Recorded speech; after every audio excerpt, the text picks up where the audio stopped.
Assalamu alaikum. Alors aujourd'hui, je voulais faire une petite vidéo sur comment est perçu l'islam et surtout comment est perçu l'islam par les non-musulmans. D'accord?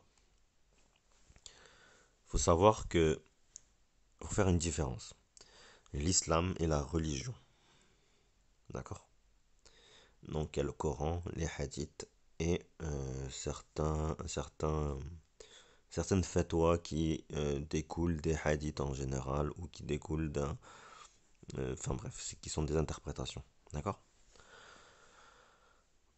Le plus important, c'est le Coran, d'accord? Et les hadiths, qui sont authentiques. Certains ne sont pas authentiques, certains sont authentiques, certains sont, etc. Bon, bref, ça, on va pas rentrer dans les détails, mais bref, on va prendre des hadiths authentiques et le Coran. Ça, on va dire, c'est les 100% de la religion, d'accord? Il faut savoir que ceci, c'est comme un mode d'emploi de la vie, d'accord? Du coup, beaucoup de personnes ne lisent pas ce mode d'emploi et se targuent d'être musulmans, par exemple, d'accord? Et du coup, ben, les gens qui ne sont pas musulmans voient des comportements qui sont totalement désastreux, faits par ces gens-là qui n'ont même pas lu 2% du Coran ou bien des hadiths, ou qui n'ont pas assimilé ce savoir, ce mode d'emploi. Voilà. C'est comme vous achetez un produit électroménager, vous achetez, il y a toujours un mode d'emploi avec, d'accord? C'est comme si vous ne lisez pas du tout le mode d'emploi et que vous vous plaignez que la machine se casse. C'est pareil. Là, du coup, ces gens-là, qu'on appelle des hypocrites, d'accord? euh, c'est plusieurs fois cité dans le Coran, d'accord? Sont des gens qui ne lisent pas le Coran, qui n'ont jamais lu le Coran, qui n'ont pas ou qui n'ont pas essayé d'assimiler le Coran, qui n'ont pas essayé d'assimiler les hadiths, d'accord, qui sont les paroles prophétiques, qui n'ont jamais voulu les assimiler ou que leurs cœurs sont fermés à cette assimilation et ils n'ont pas envie de s'améliorer, d'accord? Donc du coup, ce mode d'emploi, le mode d'emploi de la vie, d'accord, entre guillemets, certains l'ont pas assimilé à 100%, mais il y a d'autres personnes qui l'ont assimilé à 50%. Et ces personnes-là qui l'ont assimilé à 50%, des fois vont faire des bêtises. D'accord? C'est pour ça qu'il faut jamais prendre le musulman en exemple, mais l'islam. Il faut prendre le mode d'emploi. Lisez le mode d'emploi. Donc ça, c'était un message pour les non-musulmans. Après, pour les musulmans, justement, il faut quand même lire ce mode d'emploi parce que ça va vous permettre de progresser et surtout de trouver des bonnes fréquentations. Parce que vous avez des gens qui sont d'apparence pieuse, mais au fond, ils font beaucoup de bêtises, ils sont hypocrites, ils sont mauvais dans l'islam, ils ont un mauvais comportement, alors que le prophète nous a bien dit que le comportement était 50% de la religion, était à moitié de la religion, c'est le comportement, c'est le bon comportement. Donc si vous n'avez pas le bon comportement, c'est pas bon. Même il y a une autre hadith qui dit que l'islam est venu parfaire les bons comportements.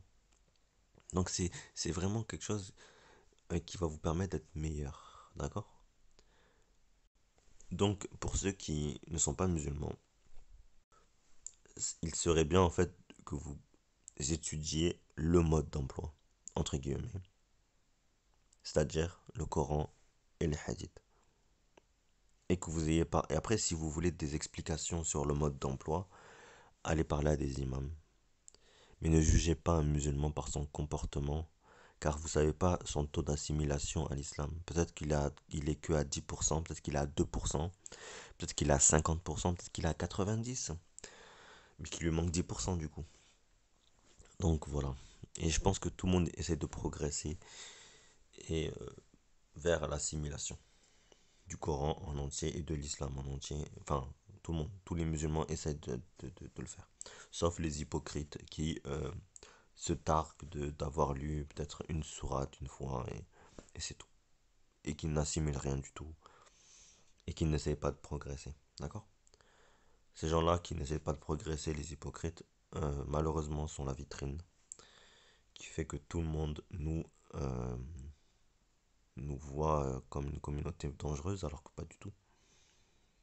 Voilà. Donc faites attention du coup à cette différence qui est l'islam et les musulmans. D'accord?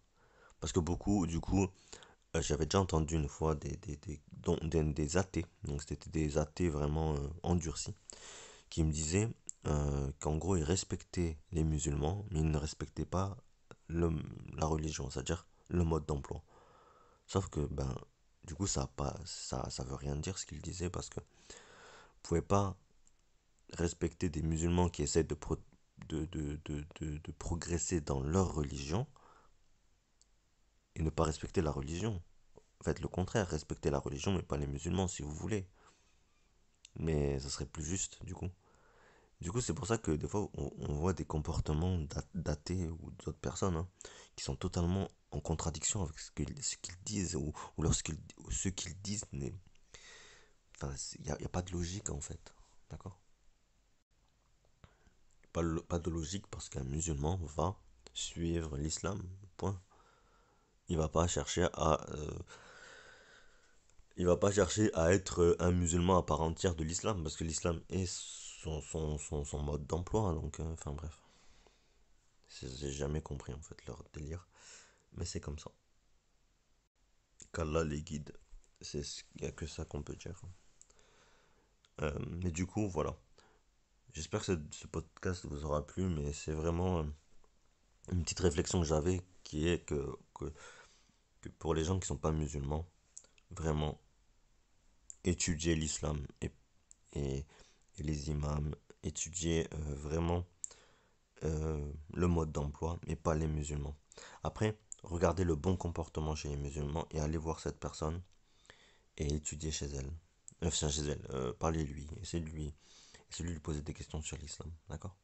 Mais ne soyez jamais, jamais, jamais, jamais, jamais vénère, énervé sur quelqu'un, sur un musulman, parce que lui il va vous répondre, soit il va pas vous répondre parce qu'il a pas envie de se mettre en colère, ou soit il va mal vous répondre, d'accord.